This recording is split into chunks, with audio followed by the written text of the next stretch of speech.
Biology class now, chapter 3 lesson 22 fill in the blanks खाला भरियो। आवां बायोलॉजी जो उस्ताद नजुला चन्ना आवां के सिंध ऑनलाइन स्कूल में भलीकार।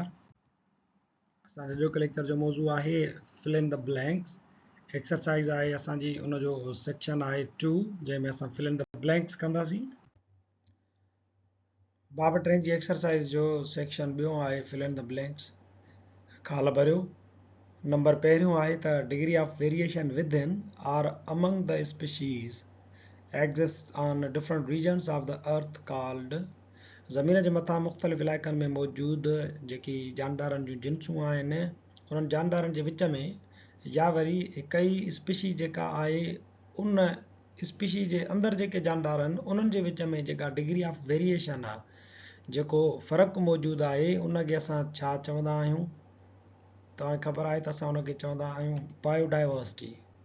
बायो मतिलबु लिविंग थिंग्स ऐं डाइवर्सिटी मीन्स डाइवर्सिटी फ़र्क़ु।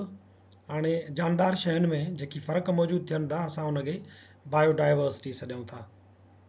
ॿियो नंबर ब्लैंक आहे dash species are given scientific names. कहिड़ियूं जानदारनि जूं जिन्सूं आहिनि जिन खे साइंसी नाला ॾिना वञनि था। सो असांखे मालूम आहे त हर स्पीशी खे साइंसी नालो ॾिनो वेंदो आहे। Each species is given scientific नेम।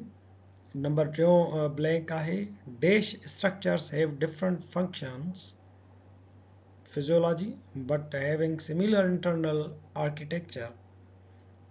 उन्हनि बनावतुनि खे छा चइबो आहे जिन जो कमु फंक्शन डिफरेंट हुजे पर उन्हनि जी साख़्त या बनावत जेका आहे उहा हिकु जहिड़ी हुजे।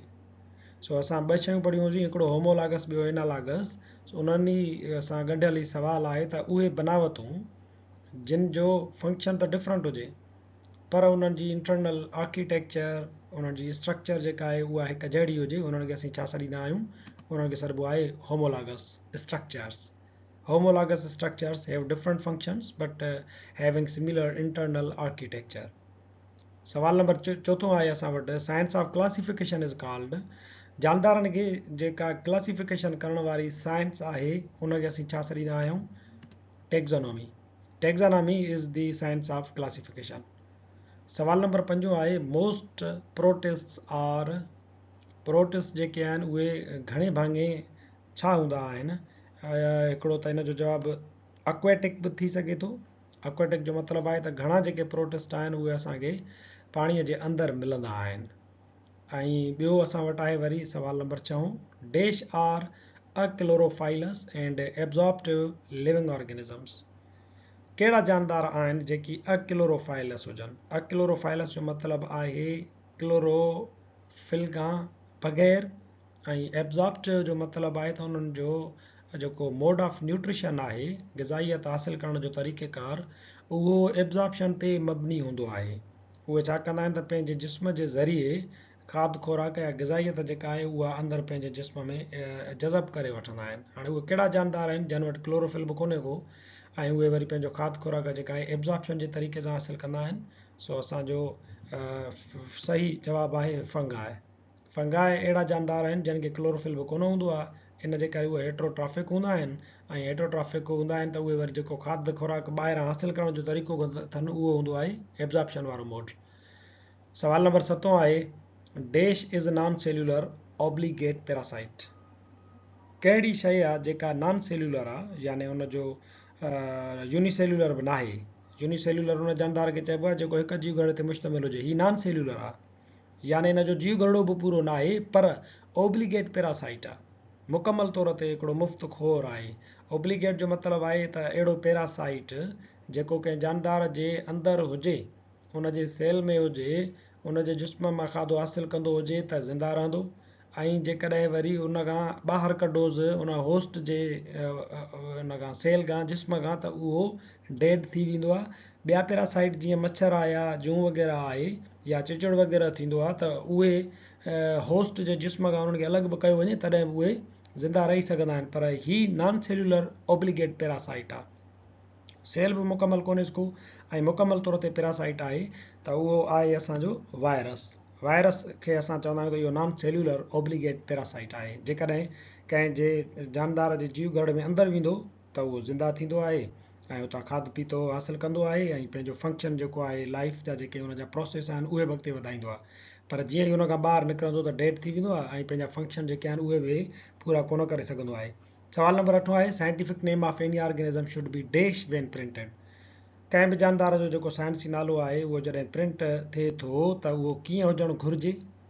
उहो हूंदो आहे इटालिसाइज़्ड, शुड बी इटालिसाइज़्ड। इटालिसाइज़्ड जो मतिलबु आहे इटालिक्स में लिखो, यानी तव्हां कंप्यूटर स्क्रीन ते कंहिं बि ऑर्गेनिज़म जो साइंसी नालो लिखो था त उहो इटालिक्स में हुजणु घुरिजे, थोरो उहो पासीरा अखर हूंदा आहिनि। पर वरी जेकॾहिं हैंड रिटन आहे, तव्हां हथ सां था लिखो त पोइ हुनजो तरीक़ेकार हूंदो आहे त हुनखे तव्हां हेठां वरी अंडरलाइन करे छॾियो।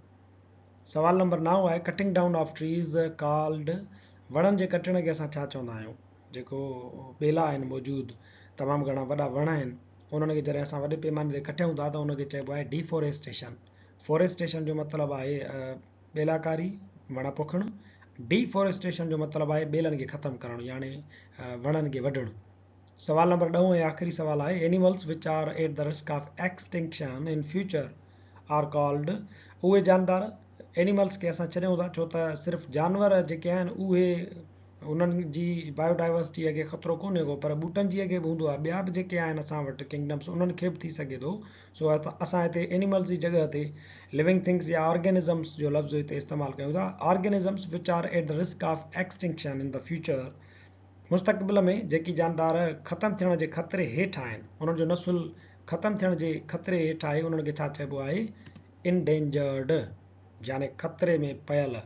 ऐं इहे इंडेंजर्ड स्पीशीज़ उहे हूंदियूं आहिनि जेकी मुस्तक़बिल में जेकॾहिं उपाव न वरिता वञनि त उन्हनि जो जेको स्पीशीज़ जा जेके जानदार आहिनि उहे घटिजी वेंदा। मिसाल जे तौर ते अंधी ॿुलण आहे, सिंधु दरिया में उहे कुल जेके आहे सो 600 बचियूं आहिनि। हाणे जेकॾहिं उपाव न वरिता विया उन्हनि खां बचाइण जे त इहे आहिस्ते आहिस्ते घटिजी वेंदियूं, वाधवी जिन्हनि जी कोन थींदी, ऐं इहे छा थी वेंदियूं? एक्सटिंक्ट थी वेंदियूं, इन्हनि जो नसुल ख़तमु थी वेंदो।